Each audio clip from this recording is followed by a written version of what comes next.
दर्शकवृन्द नमस्कार। राष्ट्रियताको पहरेदारी, जनाधिकारको पक्षमा खबरदारी, यो हो न्युज नेपाल टेलिभिजन अनि कार्यक्रम हो संवाद। आजको संवादमा हाम्रा अतिथि हुनुहुन्छ तराई मधेसबाट उदाएको एउटा नयाँ दल जनमत पार्टीका एकजना माननीय निवर्तमान मन्त्री अनि पार्टीका उपाध्यक्ष अब्दुल खान। आउनुहोस् उहाँलाई स्वागत गरौँ। स्वागत छ सर। हस्, धन्यवाद। हाम्रो टेलिभिजनमा धेरै मेहनतपछि यहाँलाई स्वागत गर्न पाइयो, हामी खुसी छौँ सर। धेरै मेहनत त होइन, अलिकति यो व्यस्तताको कारणले गर्दा ढिलो भयो। यहाँको हाम्रा दर्शकलाई सेयर गरिदिनुहोस्, अब्दुल खानको राजनीतिक यात्रा कसरी सुरु भयो? खास गरी मैले योभन्दा पहिला धेरै टेलिभिजनहरूमा अनि न्युजहरूमा मैले भनिसकेको कुरा हो। मेरो योभन्दा पहिलाको पृष्ठभूमि कुनै राजनीतिक पृष्ठभूमि होइन। मेरो बुवा बाजे पनि राजनीतिमा लागेको कोही पनि, मेरो खानदान पनि राजनीतिदेखि धेरै टाढा भएको हैन। अब खास गरी मेरो घर बर्दिया जिल्ला गुलेरिया नगरपालिका वार्ड नम्बर 11 मा पर्दछ र म पढ्ने क्रममा काठमाडौँ आएँ। काठमाडौँमा म बीपीएच पढिरहेको बेलामा 2068 सालमा सर्वप्रथम डाक्टर सीके राउत अमेरिकाबाट फर्केर आउनुभयो। अनि उहाँ फर्कनुभन्दा पहिला एउटा डीवीडी पठाउनु भएको थियो, एउटा सीडी चक्का। त्यो मैले केही साथीहरू मार्फत पाएँ। त्यो पाइसकेपछि त्यो डीवीडी खासमा ब्ल्याक बुद्धा डकुमेन्ट्री भनेर युट्युबमा अहिले पनि हामी हेर्न सक्छौँ, त्यो छ युट्युबमा। र त्यो सँगै डाक्टर साहबको बायोग्राफी पनि थियो। त्यो दुईटा डकुमेन्ट हेरिसकेपछि मैले त्यो डकुमेन्ट्री रुममा ल्याएँ। त्यस पछाडि पटक पटक म हेरेँ। त्यसलाई हेरिसकेपछि वास्तवमा मलाई पनि लाग्यो कि राजनीति भनेको यस्तो यन्त्र हो कि बिना राजनीतिको कुनै पनि सेक्टर छैन हाम्रो देशमा। केही गर्नलाई, समाजको उत्थान गर्नको लागि, विकास गर्नको लागि राजनीति अपरिहार्य कुरा भयो, मैले महसुस गरेँ त्यतिखेर। त्यति बेलादेखि तपाईँ राजनीतिमा होमिनु भयो? त्योभन्दा पहिला त म राजनीतिदेखि एकदम टाढा हुने गरिब मान्छे, राजनीतिमा लाग्नु हुँदैन, बरु नोकरी यसो जागिरहरू गरेर परिवारलाई पालन पोषण गर्ने जस्तो मेरो सोच थियो। राजनीतिदेखि धेरै टाढाको सोच। 68 देखि तपाईँको सुरु भएको राजनीतिक यात्रा? त्यतिखेर पनि राजनीतिक यात्रा त सुरु भएको थिएन, म खासै बुझेको थिएन। पहिलोचोटिमा 2068 सालमा डाक्टर साहबले एउटा काठमाडौँमा कन्फरेन्स गर्नुभएको थियो, role of the NGOs NGO in developing Madhes भनेर। यो अनामनगरको डीडीसी हलमा गर्नुभएको थियो उहाँले। अनि त्यो कार्यक्रममा लगभग काठमाडौँका धेरै विद्वानहरू, विभिन्न सेक्टरमा रिसर्च गर्ने रिसर्चरहरूलाई बोलाउनु भएको थियो। कूटनीतिक नियोगका प्रमुखहरूलाई, विभिन्न देशका एम्बेसडरहरूलाई बोलाएर एउटा कार्यक्रम गर्नुभएको थियो। त्यो कार्यक्रममा एज अ भोलिन्टियरको रूपमा म हेर्न गएको थिएँ कि साइन्टिस्ट कस्तो हुँदो रहेछ, वैज्ञानिक कस्तो छन्, के गर्नुहुन्छ, कसरी गर्नुहुन्छ भने म खास गरी डाक्टर सीके राउतजीलाई हेर्न गएको थिएँ त्यो कार्यक्रम। अनि कार्यक्रममा पुगिसकेपछि अब भोलिन्टियरले गर्ने काम गरेर म पछाडि बसिरहेको थिएँ एउटा बेन्चमा त्यो हलभित्रै। अनि उहाँले अचानक डाक्टर साहब बाथरुम जानुभयो, त्यस पछाडि आएर मेरो साइडमा बस्नुभयो। कार्यक्रम हुँदैछ। अनि उहाँले मलाई सोध्नुभयो कहाँ के नाम हो, कहाँ बस्छौ, के गर्छौ भनेर। मैले आफ्नो भने फलानु नाम हो मेरो, म फलानु ठाउँको, म यहाँ पढ्दैछु भनेर। अनि उहाँले भन्नुभयो ल ठिक छ, यी सबैजना गइसकेपछि तिमी चाहिँ यहाँ बस्नुहोस् भनेर म एकछिन कुर्दाखेरि लगभग रातिको 9 बजिसकेको थियो, मलाई याद छ। अनि उहाँसँगै 8-10 जना थिए। हामी सबै सँगै गएर एउटा झरना होटल छ तल, त्यसको झरना होटलमा खाना खायो र उतिखेरै मोबाइल नम्बर चाहिँ आदान प्रदान भयो। त्यस पछाडि निरन्तर चाहिँ उहाँ काठमाडौँ आउनुहुन्थ्यो, फोन गर्नुहुन्थ्यो, अरू साथीहरूसँग सम्पर्क हुन्थ्यो, हामीहरू इन्भल्भ भयो। त्यहाँदेखि मङ्सिर 4को निर्वाचनसम्म आइपुग्दा हजुर तपाईँ माननीय पनि त हुनुभयो। हजुर, यसको पृष्ठभूमि अलिकति बताउनुहोस्। त्यही त भने मैले त्यहाँ लागिसकेपछि मैले पूर्ण रूपमा चाहिँ आफूलाई त्यो सङ्गठनमा समर्पित गरेँ हैन। हामी मेची, महाकाली, विभिन्न जिल्लाहरूमा, विभिन्न ठाउँहरूमा घुम्दै, साथीहरूसँग भेटघाट गर्दै, सङ्गठन निर्माण गर्दै हैन। विभिन्न टाइममा अब पछि त एरेस्टिङ हुने पनि कुरा भयो हैन। 10-12 चोटि एरेस्ट पनि भए विभिन्न ठाउँमा चाहिँ विभिन्न जिल्लाहरूमा गरी 5 भन्दा बढी देशद्रोहको मुद्दा लगाइयो, पटक पटक हिरासतमा गए हैन, विभिन्न किसिमका यातनाहरू झेले। त्यो हुँदाहुँदै हामी सङ्गठन निर्माण गर्ने क्रम आफ्नो जारी नै राखे, कहीँ कतै हामी डगमगाएनौँ, सरकारसँग लडी नै रहे। त्यो सङ्घर्ष गर्दा गर्दै यहाँसम्म हामी पुगेको। अनि निर्वाचनमा अब हाम्रो पार्टीलाई जनताले रुचाएर मत दिएर राष्ट्रिय पार्टीको रूपमा बनाइसकेपछि स्वाभाविक रूपमा म पनि एउटा समानुपातिक संसद पनि बन्न सफल भए र संसद मात्र होइन, मलाई चाहिँ अब मेरो पार्टीले खास गरी मेरो नेतृत्वले मलाई मन्त्रीसम्म पनि बनाएकै कुरा। तपाईँ कुल 3 महिना मन्त्री हुनुभयो? कुल 3 महिना 6 दिन हो। त्यसमा 1 महिना चाहिँ बिना विभागीय भएर बसेमा पुलचोकमा मन्त्री क्वार्टरमै बसे 1 महिना। 2 महिना 6 दिन चाहिँ मैले मन्त्रालयको कार्यभार सम्हालेँ। 2 महिना 6 दिनमा तपाईँले के काम गर्नुभयो खान सर? खास गरी 2 महिना 6 दिनमा त अब मैले सोचेको चाहेको काम त गर्न सकेन, तर 2 महिनामा मैले त्यो आफ्नो खानेपानी मन्त्रालयको विभिन्न सेक्टरहरूको चाहिँ अध्ययन अनुसन्धान त्यसको ब्रिफिङहरू सबै लिए। त्यस पछाडि चाहिँ मैले अब कामको थालनी गर्न सुरु गरेँ। मेरो पहिलो घोषणा थियो सिंहदरबारभित्र एटलिस्ट चाहिँ सरकारको पानी आउनुपर्छ, अर्थात् मेलम्चीको पानी सिंहदरबारमा आउनुपर्छ, यहाँ यो बोतलको पानी चाहिँ निषेधित गर्नुपर्छ भन्ने पहिलो उद्घोष थियो मेरो। मैले त्यो काम लगभग जुन दिन मैले राजीनामा दिएको हो त्यो दिन चाहिँ मैले खानेपानी धारा सिंहदरबारमा त्यसको उद्घाटन पनि बिहान गरेको हो, बेलुका चाहिँ मैले 3 बजे राजीनामा दिएको पहिलो काम। दोस्रो काम मैले के गरे हो भने तराई मधेसमा आर्सेनिक समस्यादेखि लिएर विभिन्न किसिमका जुन समस्याहरू पानीभित्र हुन्छ हैन, आइरनको, फ्लोराइडको, क्लोराइडको जस्तो समस्याहरू, विभिन्न तत्त्वहरूको समस्या पानीभित्र छ, जसले गर्दा वर्षेनी हजार मान्छेलाई विभिन्न किसिमका रोगहरू लाग्ने गर्दछ। त्यो पानीको चाहिँ मैले घुम्ती सेवा मार्फत टेस्ट गर्न लगाएँ।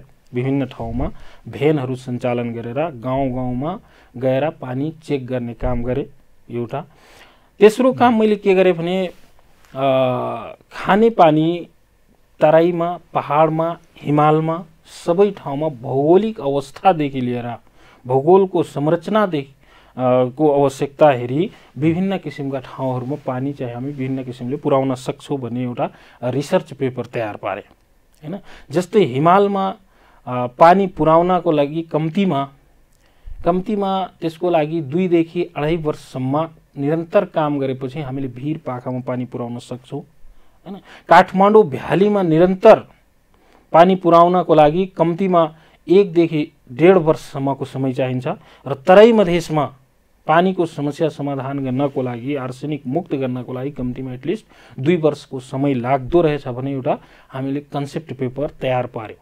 त्यसको अलावा हामीले यदि आफ्नो देशको पानी, नेपालको पानी इन्टरनेसनल मार्केटमा पुर्याउनु छ भने त्यसको लागि 5 वर्षको अवधि चाहिन्छ भने एउटा रिसर्च पेपर तयार पार्यौँ। त्यसको अलावा पनि हामीले विभिन्न किसिमका ठाउँहरूमा, विभिन्न किसिमका विद्यालयहरूमा, मदरसाहरूमा हैन पानीको ट्याङ्की कसरी उपलब्ध गराउने भन्ने कुराहरू लगभग 8 देखि 10 ठाउँमा विभिन्न जिल्ला गरी 8 देखि 10 ठाउँमा चाहिँ त्यहाँ पानीको इन्भल्भता कसरी पुर्याउने भनेर त्यहाँ एक किसिमले सर्वे पनि गराइयो हैन। त्यसको अलावा पानीको महत्त्व कति हुँदो रहेछ, पानी हाम्रो लाइफको लागि कति इम्पोर्टेन्स रहेछ भन्ने कुराहरू मैले विभिन्न माध्यमबाट, विभिन्न मिडिया सेक्टरबाट, विभिन्न किसिमका खानेपानी मन्त्रालय तपाईँको जिम्मेवारी तपाईँलाई जुन दिइयो यो तपाईँहरूको पार्टीले रोजेको मन्त्रालय थिएन।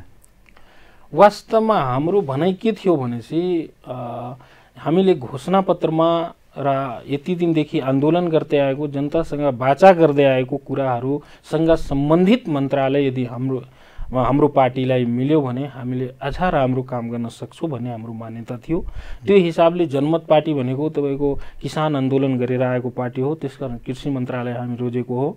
हैन। एक घर एक रोजगारीको व्यवस्था दिनुपर्छ, 10 लाख रोजगारी सिर्जना गर्नुपर्छ नेपालमा भन्ने घोषणापत्रमा हामीले राखेर त्यो घोषणापत्रलाई घर घरमा पुर्याएको हुनाले उद्योग मन्त्रालयको चाहिँ हामी डिमान्ड गर्यौँ। विभिन्न किसिमका नालाहरू, विभिन्न किसिमका तपाईँको ढालका कामहरू, रोडका कामहरू, विकासका कामहरू शहरी मन्त्रालयबाट हुने भएकोले शहरी विकास मन्त्रालयको पनि हामी कुरा गर्यौँ। तर तीनटै मन्त्रालय यहाँलाई दिइएन। तर बाचा त गरियो, तर वास्तवमा दिएन। नदिएपछि हामीले ल ठिकै छ खानेपानी मन्त्रालयमा पनि केही काम गरौँ भनेर खानेपानी मन्त्रालयको जिम्मेवारी सम्हालेर काम गर्छ। तर बीचमै तपाईँले राजीनामा गर्नुभयो किन? राजीनामा गर्नुको खास कारण भनेको सरकार फेरबदल भयो, समीकरणहरू फेरबदल भए। फेरबदल भइसकेपछि सरकारका प्रमुखले अथवा सम्मान्य प्रधानमन्त्रीजीले आफै ल ठिक छ जनमत पार्टीलाई अब यो पटक चाहिँ तपाईँको उद्योग मन्त्रालय दिने, त कहिले शहरी मन्त्रालय दिने, त कहिले कृषि मन्त्रालय दिने, आफै बोल्ने, आफै न्युज पेपरहरूमा लेख्न लगाउने, हैन, छ्यापछ्याप्ती। त्यस पछाडि लास्टमा 1 घन्टामा आधा घन्टामा आएर होइन जनमत पार्टीलाई त्यही मन्त्रालय कन्टिन्यू भन्ने कुराहरू एउटा जिस्काए जस्तो भएको। एउटा यिनीहरू सत्तादेखि बाहिर जानै सक्दैनन्, सत्ता मोहमा यिनीहरू फँस्छन् भन्ने कुराहरू गरेको हुनाले हामी सत्तामा मात्रै बस्न आएका छैनौँ। यदि खायो भने खा, नत्र भने घिच भन्ने जस्तो प्रवृत्ति देखाएपछि हामीले बाध्य भएर चाहिँ खानेपानी मन्त्रालयबाट रिजाइन गरेको। पहिला पुस 10 मा बनेको सत्ता समीकरणमा उपेन्द्र यादव नेतृत्वको जसपा सम्मिलित नभएको, पछिल्लो समीकरणमा चाहिँ जसपा अलिकति कार्यकारी भूमिकामा आएको हुनाले जनमत पार्टीलाई चाहिँ बाहिर बनाएको भन्ने कुरा सत्य हो? होइन, अब जसपालाई दोष दिनुभन्दा पनि हामीले त जसपा भन्दा पहिलाको समीकरणलाई नै समर्थन गरेको। जतिखेर जसपा त्यो समीकरणमा थिएन उतिखेरैदेखि हामी निस्वार्थ रूपमा चाहिँ सरकारलाई समर्थन दिएको हो। त्यसकारण हामी अब जसपा भन्दा पनि सरकारका प्रमुख ज्यूले यो कुरा सोच्नुपर्ने, उहाँले यो निर्णय लिनुपर्ने, हैन। अरूले के भन्छ त्यो भन्दा पनि जिम्मेवार व्यक्ति भइसकेपछि के सही के गलत भन्ने छुट्याउन चाहिँ हाम्रो खास गरी प्रधानमन्त्रीज्यूले हो। त्यस पछाडि हामी त्यो गठबन्धनका ठुला दलले हो, उहाँहरूले सोच्नुपर्ने, उहाँहरू सोच्नु भएन। त्यसकारण अब जसपालाई मात्रै मैले बदनाम गरेर जसपालाई दोष लगाएर पनि हुँदैन। त्यसकारण यो दोषमा चाहिँ यदि भन्नुहुन्छ भने मैले त अब प्रमुख व्यक्तिलाई नै म दोष लगाउन चाहन्छु। प्रधानमन्त्री प्रचण्डले चाहिँ जनमत पार्टीलाई किन यसरी अलि हेला गर्नुभयो होला? अब खास गरी अब कुरा गर्दाखेरि, उहाँसँग भेट्दाखेरि, कुरा राख्दाखेरि हेला गरे जस्तो त देख्नुहुन्न।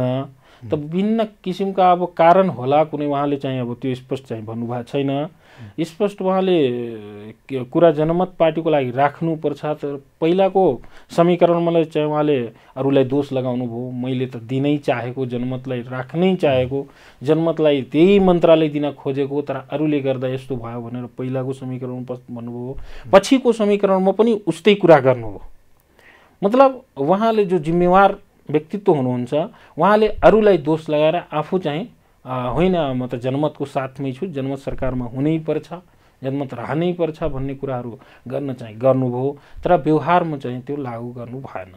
भनेको यसमा समग्रमा दोष प्रधानमन्त्रीका रूपमा प्रचण्डकै हो? दोष त अब प्रमुख उहाँ हुनुहुन्छ भने दोष त उहाँकै हो खासमा। तपाईँ जति अवधि सिंहदरबारमा मन्त्री भएर रहनुभयो, त्यो बिचमा सिंहदरबारको अनुभव, प्रधानमन्त्रीसँगको तपाईँको उठबस अनुभव कस्तो रह्यो?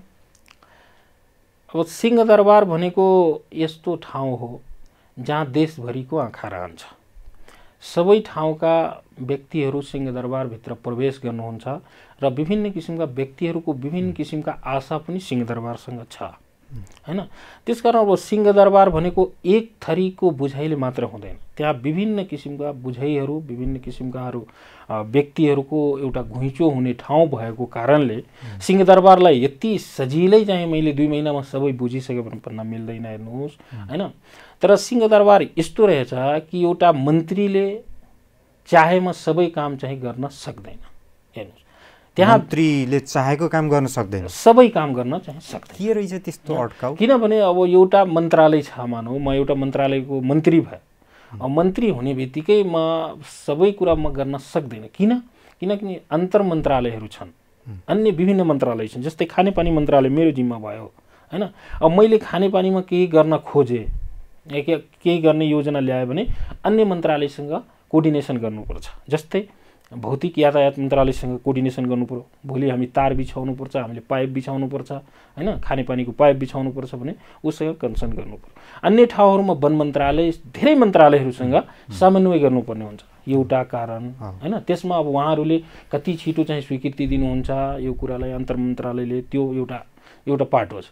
अर्को पाटो अब कुन काम गर्नको लागि कति बजेटिङको कुरा आउँछ, कति पैसा लाग्छ, त्यो पैसा कसरी ल्याउने, अर्थबाट कसरी निकासा गर्ने भने अर्थ मन्त्रालयको कुरा आउँछ। अर्थ मन्त्रालयले स्वीकृति गर्नु पर्यो, बजेटको सुनिश्चितता गर्नु पर्यो। त्यस पछाडि तपाईँको क्याबिनेट छ, क्याबिनेटले धेरै कुराहरू क्याबिनेटमा गएको कुराहरूलाई क्याबिनेटले पास गर्नु पर्यो। हामी मन्त्रीहरूभन्दा माथि प्रधानमन्त्री हुनुहुन्छ, प्रधानमन्त्रीले पनि त्यो कुरालाई स्वीकार गर्नु पर्यो। त्यसकारण एउटा मन्त्रीले चाहने बित्तिकै सबै काम हुन्छ भन्न सकिँदैन। विभिन्न किसिमका यस्ता बाधा भनौँ या प्रोसेस भनौँ, विभिन्न किसिमका प्रोसेसहरू छन्। ती प्रोसेसहरूलाई मिट गरेपछि हामीले काम गर्न चाहिँ सक्छौँ। एउटा मन्त्रालय सिंहदरबार भनेको यस्तो रहेछ, सबै जनताले यो कुरा बुझ्नुपर्छ कि सिंहदरबारमा अब एउटा मन्त्रालय एउटा मन्त्री हुने बित्तिकै सबै चाहिँ कायापलट हुन्छ भनेर नसोचे हुन्छ एउटा। तर मन्त्रीले धेरै कामहरू, जस्तै सानातिना कामहरू, जस्तै पानी, जस्तै मैले नै पानीको धारा जडान गर्ने कुराहरूमा र सानोतिनो काम आफ्नो मन्त्रालय अन्तर्गतका विभागहरू, संस्थानहरू वो काम चाहिँ केही कामहरू गर्न सकिन्छ। तर ठुला काम गर्नको लागि विभिन्न किसिम प्रोसेसहरू चाहिँ अपनाउनै पर्छ, एउटा पाटो भयो।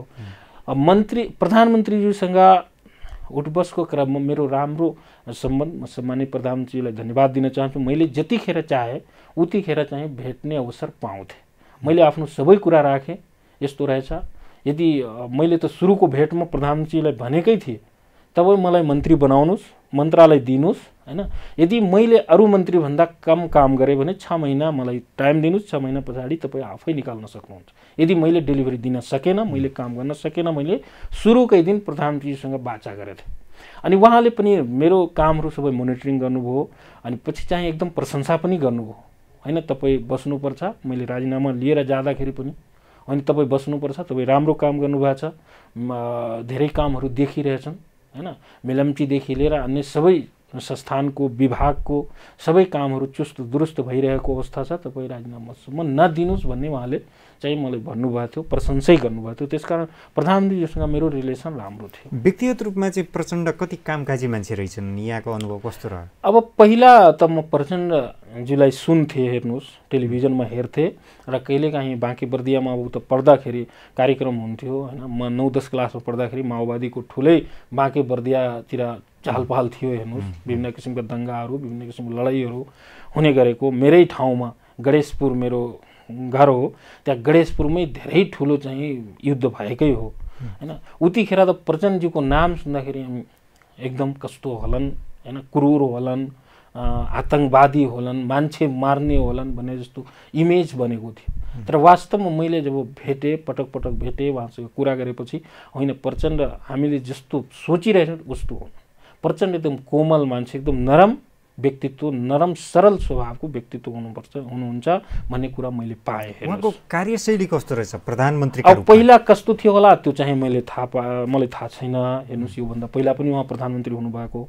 तर यो पालि चाहिँ उहाँको जोस जाँगर त एकदम राम्रो रहेछ। देशप्रतिको चिन्तन, सोचाइ, विकास, उन्नति हैन, रोजगारी सबै कुरामा चाहिँ अहिले उहाँ एकदम सकारात्मक सोच्नुहुन्छ र सकारात्मक चाहिँ काम गर्ने पहल कदमी लिनुभएको छ। त्यो हिसाबले हेर्दा अहिले प्रचण्ड एकदम विकासशील, विकासको लागि चाहिँ धेरै खट्नुहुन्छ उहाँले। 9-10 बजे 11 बजेसम्म त मिटिङैमा हुनुहुन्छ। त्यसकारण एकदम विकासप्रति, देशप्रति अहिले चिन्तित हुनुहुन्छ। तपाईँ जति छोटो समय मन्त्री हुनुभयो, 2टा सत्ता समीकरण बन्यो नि सर हैन? एकदम। पहिला एमाले सहितको, पछि एमाले रहितको। यो 2टा मध्ये कुन चाहिँ सत्ता समीकरण तपाईलाई अलि ठीक लागेको थियो तपाईको आफ्नो नजरमा? मैले पहिलाको सत्ता समीकरणमा त धेरै बस्न पाएन, हेर्नुहोस् हैन। थोरै दिन बसेँ अनि मैले थोरै दिन बस्दाखेरि त्यो सत्ता चाहिँ चेन्ज भयो। त्यसकारण पहिलाको सत्ता समीकरणको मैले त्यति धेरै अनुभव चाहिँ लिन पाएन। हुन त मन्त्रीज्यूहरूसँग सम्बन्ध भयो, रिलेसन भयो, चिनजान भयो, सबै कुरा भयो हैन। पछिको समीकरणमा अलि धेरै दिन बसे, भनेको मतलब सानो दिनमा पनि अलि धेरै बसे पछिको समीकरणमा हैन। त्यसकारण पहिलाको समीकरण र पछिको समीकरण र मन्त्रीज्यूहरूको तत्परता, उत्सुकता दुवै समीकरणको मैले पाएँ हेर्नुहोस् हैन। अनावश्यक चाहिँ विलेम लगाउनु भन्दा पनि मन्त्रीज्यू जो जानुभयो, पहिलाको पनि पछिको पनि हैन, उहाँहरू होइन काम गर्नुपर्छ, हामीले डेलिभरी दिनैपर्छ, जनताको आशा छ, भरोसा छ हामीमाथि, हामीहरूले गलत गर्नु हुँदैन, हामीले केही न केही गरेर देखाउँ। पहिलाको समीकरणमा पनि त्यस्तै थियो, पछिको समीकरणमा पनि त्यस्तो मैले देखेँ। भनेको मतलब सबैजना खराब हुन्छन्, देशप्रति चिन्तन हुँदैन भन्न मिल्दैन। एज अ मन्त्री, एउटा मन्त्रीको कुर्सीमा बसेर कर्मचारी संयन्त्रलाई परिचालन गर्न कति सहज कति असहज महसुस गर्नुभयो छोटै समयमा? सही हेर्नुहोस्, कर्मचारी भनेको हाम्रो शरीर जस्तै हो। जस्तो हाम्रो यो बडी छ नि, शरीर छ नि, यो शरीरलाई तपाईँले जति सुविधा, जति आराम दियो त्यति नै आरामदायी बनेर जान्छ। हेर्नुहोस्, अलिकति जाडो भयो भने थोरै कपडा लगायो, धेरै कपडा लगायो भने, धेरै कपडा लगायो भने उत्तिकै चिसो हुन्छ। यो बडीलाई सहनशील बनायो भने थोरै कपडाले पनि पुग्दो रहेछ। कर्मचारी भने त्यस्तै हुन्छन् कि जस्तो किसिमको बाजा हुन्छ नि उस्तै किसिमको डान्स हुन्छ उहाँहरूको। हेर्नुहोस्, त्यसकारण यो कुरा मन्त्रीमा निर्भर हुन्छ। जस्तो खालको मन्त्री हुन्छ उहाँहरूको बिहेभियर पनि त्यही हिसाबको हुन्छ। तपाईँलाई कस्तो व्यवहार देखाए? मैले अब भनेको कुरा हैन, मैले भन्न चाहेको, गर्न चाहेको कुराहरू चाहिँ सुरुमा त अलिकति ढिला सुस्ती गर्नुभयो, किनभने मैले टोल फ्री नम्बर फेरि गर्नुपर्छ। यदि कहीँ कतै काठमाडौँभित्र कहीँ कतै पानीको समस्या छ, पाइप फुटेको छ या के समस्या छ भने टोल फ्री नम्बरमा चाहिँ फोन गर्न उहाँहरूले अलिकति ढिला गर्नुभयो यो कुरालाई। त्यहाँ खानेपानी मन्त्रालय भनेको हजुर पनि हेर्नुभयो होला, एकदम टप फ्लोरमा छ हैन। त्यहाँ अलिकति कमजोर, बुढा, अलिकति महिलाहरूलाई जान चाहिँ त्यो भर्याङबाट अलिकति असहज भएको कारणले त्यो लिफ्ट बनाउनुपर्छ भन्ने कुरा गर्दाखेरि उहाँहरूले लगभग 10 दिन 15 दिन केयरै गर्नु भएन। त्यो केयर नगरेपछि होइन अब यिनीहरू टेर्दैनन् भन्ने जस्तो लाग्यो। अनि मैले एकदम त्यो अलिकति एग्रेसिभ भएर चाहिँ त्यो मा आएपछि उहाँहरूले 3 दिनमै गर्नुभयो। फेरि 3 दिनमै गर्नुभयो। हेर्नुहोस् हैन, खानेपानीको धारा त्यहाँ सिंहदरबारमा 4वटा 5वटा हुनुपर्छ पब्लिकको लागि। मैले भन्दाखेरि सुरुमा नमान्ने, पछि एकदम होइन आजै चाहिँ भोलि म यो जसरी भए पनि उद्घाटन गर्छु, तपाईँ जहाँबाट भए पनि यसलाई बनाउनै पर्छ भन्दा त बेलुका हेर्दा त्यहाँ केही पनि थिएन, बिहान हेर्दा त पुरा धारा पनि जडान, त्यहाँ सबै कुराहरू मेन्टेन। त्यसपछि मैले थाहा पाएँ, हेर्नुहोस् त यस्तो रहेछन् कर्मचारीहरूलाई हैन। मन्त्री जस्तो भएपछि उस्तै हुन्छन्। हेर्नु, त्यसकारण मलाई त कर्मचारीबाट सहयोगै थियो। हेर्नुहोस् हैन, मैले त धेरै कुराहरू सिकि नै रहेको थिएँ खासमा। मैले सबै कुराहरू बुझिसकेको थिएँ भन्न पनि मिल्दैन, तर जति मैले सिक्ने क्रम र टाइमको क्रम बढ्दै थियो उति चाहिँ उहाँहरू काममा पनि चनाखो होइन, यो मन्त्रीले काम गर्न खोजेकै हो, यसलाई सहयोग गर्नुपर्छ भन्ने भावना उहाँहरूमा पनि जागृत भयो लास्टसम्म। अब्दुल सर, हामी यो संवाद जारी राख्छौँ एकैछिनको विश्रामपछि। हामी कार्यक्रम संवादमा छौँ अनि आज हाम्रा अतिथि हुनुहुन्छ पूर्व खानेपानी मन्त्री एवं जनमत पार्टीका उपाध्यक्ष अब्दुल खान। संवाद जारी रहनेछ एकैछिनको विश्रामपछि।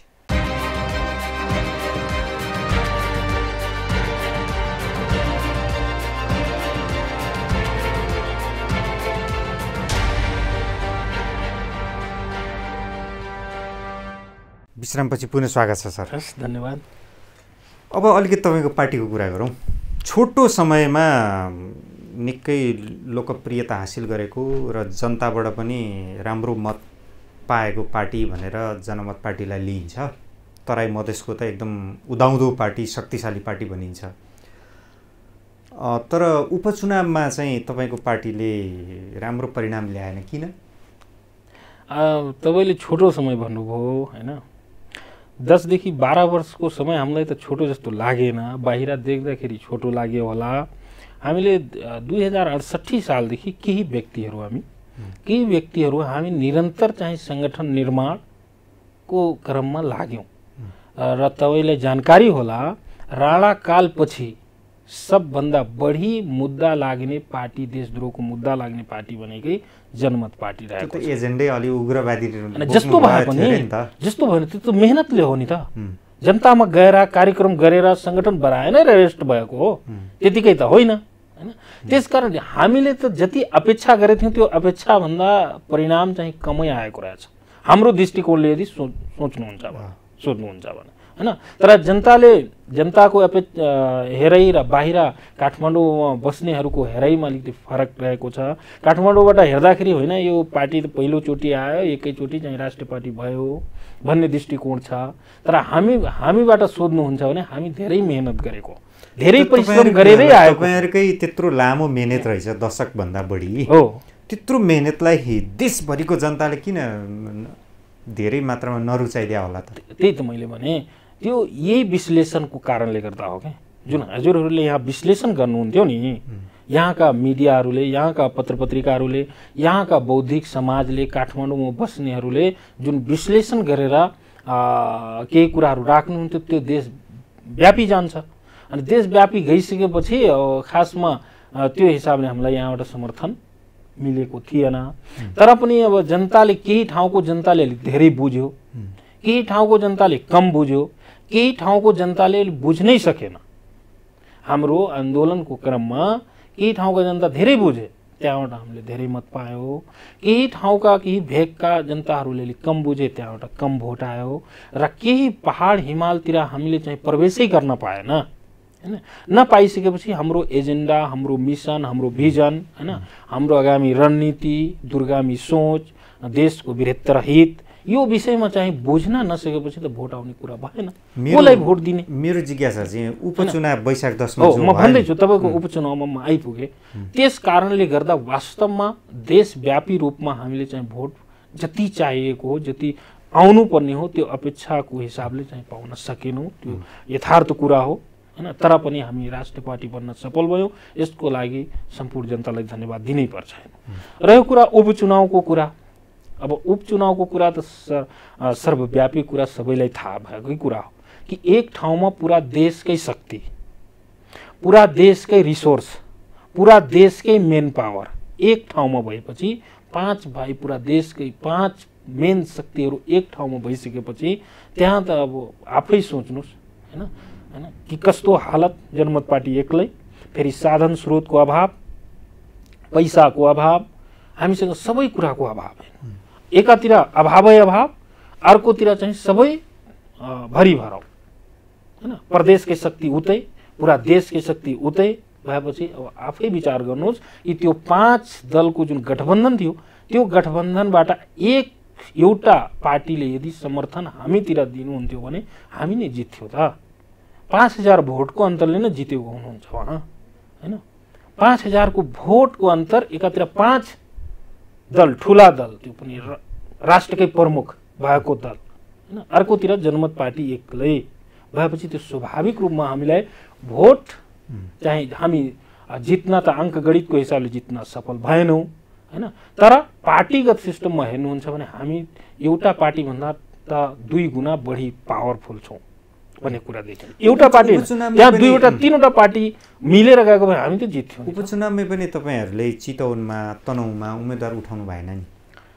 चितवन र तनहुँमा हाम्रो सङ्गठन पहिल्यैदेखि त्यति थिएन हैन। उम्मेदवार पनि अब खासै हाम्रो भएन, त्यस कारणले हामी चाहिँ उठाउन। जनमत पार्टीलाई मूलत मधेसवादी पार्टीकै रूपमा हेर्छन् मान्छेले, यो सही हो कि गलत हो? फेरि अब राष्ट्रिय पार्टी त बन्नुभयो तपाईँहरू मतादेशको, अब कसरी हेर्छन् त्यो कुरा चाहिँ उहाँहरूले प्रश्न पार्नु पर्यो हैन। नत्र भने जनमत पार्टीको नाम त जनमत पार्टी हो नि त। अब जनमत भनेको मधेसमै हुन्छ र? जनमत भनेको त जनता हो, जनताको मत हो। जनता त सबै ठाउँमा छ, पुरा देशव्यापी, देशभरि उम्मेदवार उठाउनु पनि त सक्नु भएन। एउटा होइन, उम्मेदवार के उठाउनै पर्छ र देशव्यापी? राष्ट्रिय पार्टी हुनको लागि देशव्यापी उम्मेदवार उठाउनै पर्छ र?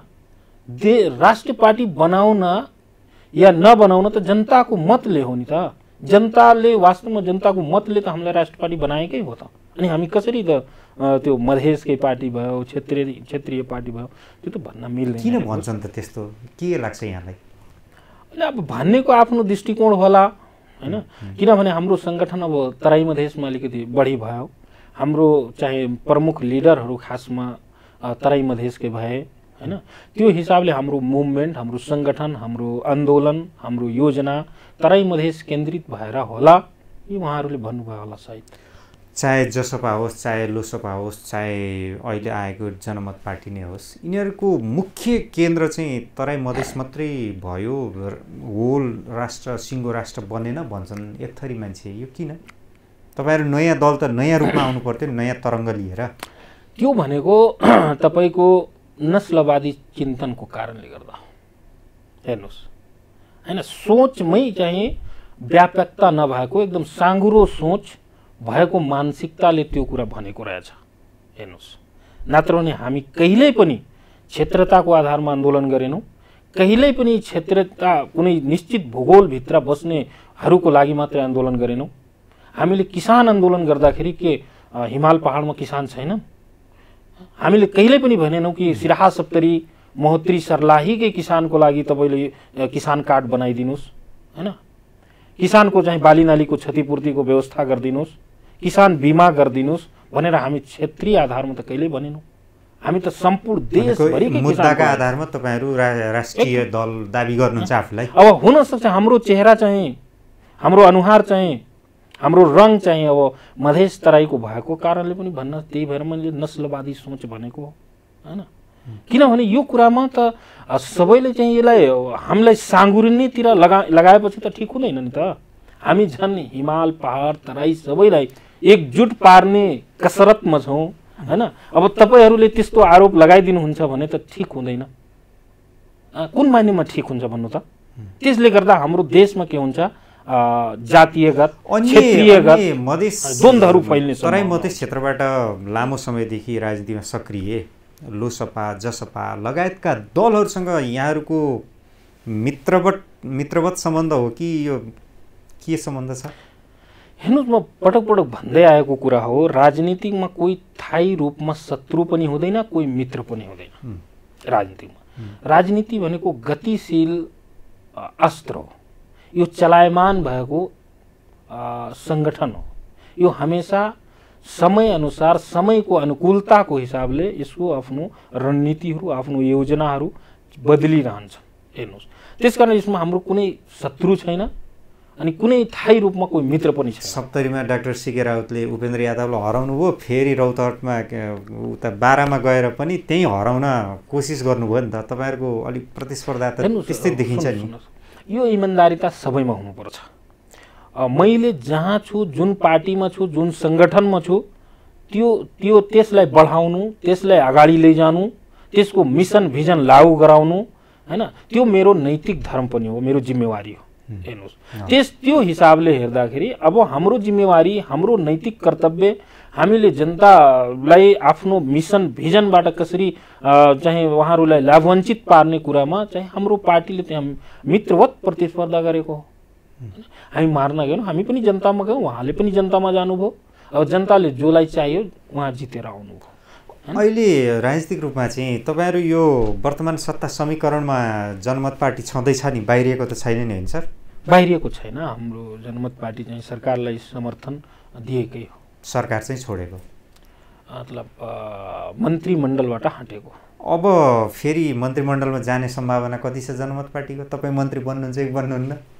होइन, म बन्छु बन्दैन भने व्यक्तिगत भन्दा पनि अब त्यो तपाईँको पार्टी सरकारमा जान्छ कि जाँदैन? फेरि हाम्रो पार्टी सम्भवतः जान्छ, सरकारमा एकदम जान्छ। किनभने हामी काम गर्नकै लागि आए हौँ हैन। जनताले हामीलाई त्यही भएर पठाएको हो। सानो काम या ठुलो काम जे भए पनि जनताको लागि केही न केही गरौँ, केही न केही गर्नुपर्छ भने प्रतिबद्धताको साथ आएको हुनाले हैन, हामी अब सरकार काम गर्ने ठाउँ भनेको सरकार हो, क्याबिनेट हो हैन, मन्त्रालय हो, मिनिस्ट्री हो, अब सदन र सडक भनेको आवाज उठाउने मात्रै हो। इम्प्लिमेन्टेसन गर्ने भनेको तपाईँको सरकारले हो, गभर्मेन्टले हो। अब इम्प्लिमेन्टेसन फेजमा हामी पुगिसकेपछि केही गरौँ भन्ने हाम्रो चाहना भएको कारणले गर्दा हामी सरकारको समर्थन चाहिँ दिएकै हौँ। सरकारको नैतिक कर्तव्य बन्छ अब कि जुन पार्टीले समर्थन दिएको छ त्यसलाई केही जिम्मेवारी दिएर सरकारमा ल्याउँ। सत्ता गठबन्धनमा उपेन्द्र यादव इन भएपछि डाक्टर सीके राउत आउट हुनु परेको हो भन्छन् राजनीतिक पण्डितहरूले, यो सत्य हो? अब पण्डितहरूले कुन हिसाबले चाहिँ हस्तरेखा हेर्छन् त्यो उहाँहरूको मनोविज्ञानले काम गर्छ हैन। हाम्रो मनोविज्ञान त्यस्तो छैन। हाम्रो मनोविज्ञान यस्तो हो कि अहिले कुनै एउटा दलको चाहिँ बहुमत नआइसकेपछि मल्टी पार्टी चाहिँ आएरै सरकार बनाउँछ, स्वाभाविक कुरा हो। त्यसमा जसपा पनि एउटा पार्टी हो, लोसपा पनि एउटा पार्टी हो, नागरिक उन्मुक्ति पार्टी हो, कांग्रेस पनि पार्टी हो, अन्य एमाले पनि पार्टी हो। अब जति दलको अलिकति योजनाहरू सिद्धान्तहरू जति दलको मिल्यो त्यो एउटा गठबन्धन बन्यो। अब त्यो गठबन्धनभित्र चाहिँ सबैको हक छ, सबैको राइट छ, सबैको अधिकार छ कि आफ्नो जिम्मेवारी आफ्नो हैसियतको हिसाबले पाउने र लिने। दुईटै भएको कारणले जनमत पार्टी जसपा आउने बित्तिकै आउट हुनुपर्छ भन्ने त्यो चाहिँ पण्डिताई हामीले गर्नु हुँदैन। जनमत पार्टीको पनि आफ्नो हैसियतको हिसाबले उसको पनि हक छ, जसपा पार्टीको पनि आफ्नो हैसियतको हिसाबले उसको पनि भनेको अब मन्त्रीमण्डल फेरि पुनर्गठित भएमा जसपाका र जनमतका दुईटै मन्त्रीहरू सरकारमा देखिन सक्छ हैन, एकदम मजाले सक्छ। अब सरकारमा जाँदाखेरि तपाईँ जानुहुन्छ कि अथवा पार्टी अध्यक्ष सीके राउतै जानुहुन्छ? अब उहाँ नै जानुहुन्छ र म नै जान्छु भन्ने अहिले त के त्यस्तो निर्णय भएको छैन। हेर्नुहोस् हैन, मैले राजीनामा दिइसकेपछि त्यस्तो कुनै संवाद पनि भएको छैन। को जान्छ को जाँदैन भन्ने कुराहरू अहिले केही भएको छैन। अहिले चाहिँ सरकारमा किन नभएको त यो बिचमा चाहिँ? अहिले अब विभिन्न किसिमका सरकारमा जुन आफ्नै 10 दलभित्रको कोअर्डिनेसन, कोअपरेसन र बैठक मिटिङबाट अहिले सबै कुराहरू फाइनल भइ नसकेको अवस्था छ। बीचमा चुनाव पनि आयो, त्यो हिसाबले अलिकति समय लागेको हो। केही दिनमै चाहिँ यो चाहिँ समय सुल्झिन्छ। नागरिक उन्मुक्ति पार्टी लगायतका अन्य दलहरूसँग यहाँहरूको सहकारी एकताको कुरा के हो? हेर्नुहोस्, समस्या एउटै छ भने समाधान पनि एउटै हुन्छ हैन। नागरिक उन्मुक्ति होस्, जसपा होस्, लोसपा होस् या अन्य कुनै दल होस्, यदि समस्या हामीले एउटै झेलिरहेछौँ भने एक ठाउँमा आउनुको विकल्पै छैन। हेर्नुहोस् हैन, नागरिक उन्मुक्ति पार्टी पनि कहीँ न कहीँ कुनै न कुनै क्षेत्रगत हिसाबले, मुद्दागत हिसाबले हैन पीडामा छ हैन, उसँग विभेद भएकै छ। जनमत पार्टीसँग पनि त्यही किसिमको चाहिँ समस्या रहेको छ। त्यसकारण समस्या एउटै भएपछि हामी मिल्नै पर्छ एक न एक दिन, चाहे त्यो कार्यगत एकता गरेर होस् हैन, चाहे गठबन्धन गरेर होस्, चाहे तालमेल गरेर होस्, के गरेर होस्, हाम्रो चाहिँ हामी यदि मिल्दैनौँ भने अन्यले खेल्ने मौका पाउँछ, त्यहाँ खेलि नै रहन्छ। पार्टी एकतै होला कि कार्यगत एकता मात्रै होला? अहिले त अब ठ्याक्कै पार्टी एकता नै हुन्छ भन्ने म चाहिँ भन्न सक्दैन। हेर्नुहोस् हैन, किनभने पार्टी एकता हुनको लागि मनोवैज्ञानिक हिसाबले चाहिँ हामी प्रिपेयर हुनुपर्छ। हाम्रो एजेन्डाहरू, हाम्रो रणनीतिहरू, हाम्रो आगामी 10-15 वर्षको योजना चाहिँ मिल्नुपर्छ दुईटैको। हुनसक्छ नागरिक उन्मुक्तिको एजेन्डा 5 वर्षको होस्, जनमत पार्टीको सोचै 10 वर्ष पछाडिको होस् भने त्यहाँ तालमेल चाहिँ मात्रै हुन सक्छ, त्यहाँ एकता हुन सक्दैन।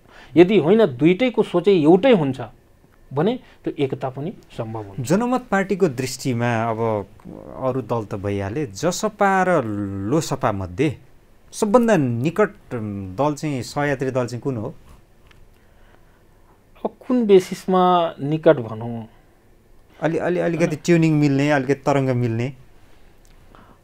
अब खास गरी अहिले त ती दुई दल सरकारमा छन्, सरकारको मन्त्रालय सम्हालिराख्नु भएको छ दुवै दलले हैन, लोसपा पनि जसपा पनि। हामी सरकारको समर्थनकारी दल अहिलेसम्म छौँ, हामी अहिले मन्त्रीमण्डलमा छैनौँ।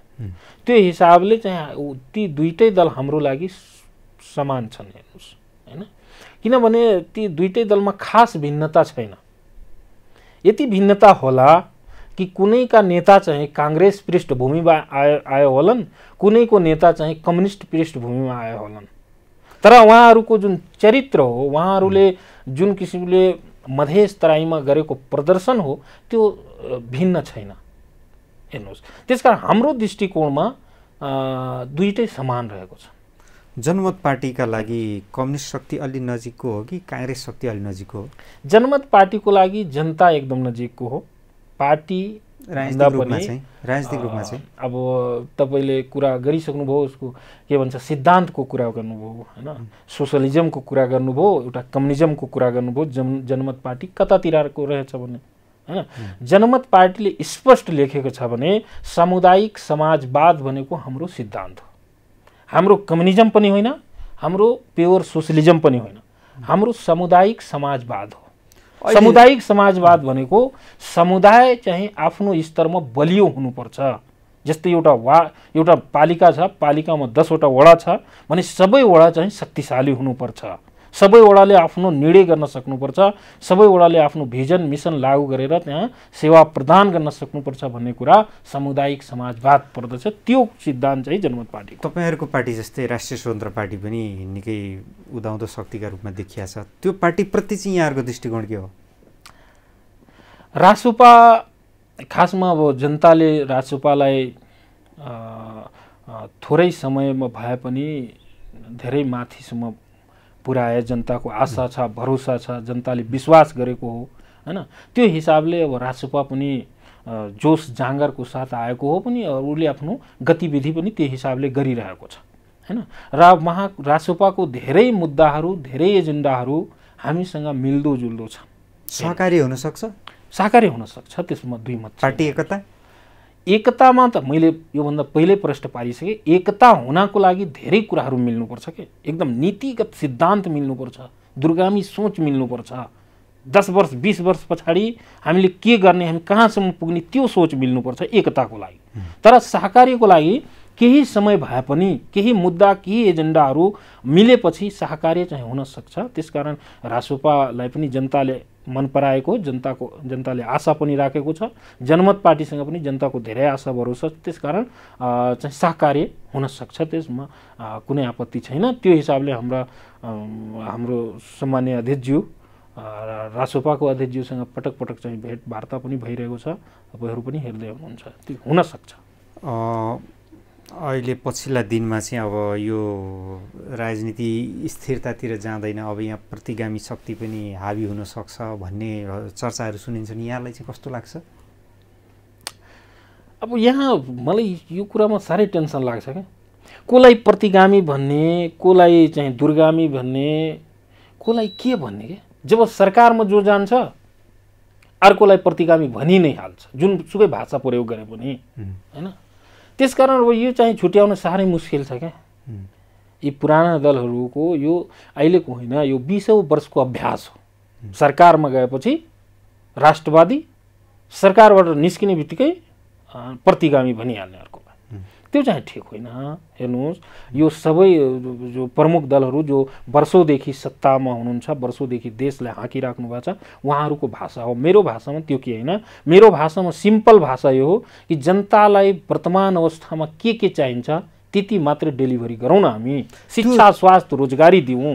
त्यो तपाईँले भने जस्तो दिन सक्ने यी अहिले सत्ता गठबन्धनका दलहरूले तपाईँले अपेक्षा गरेका डेलिभरी जनतालाई दिन सक्छन्?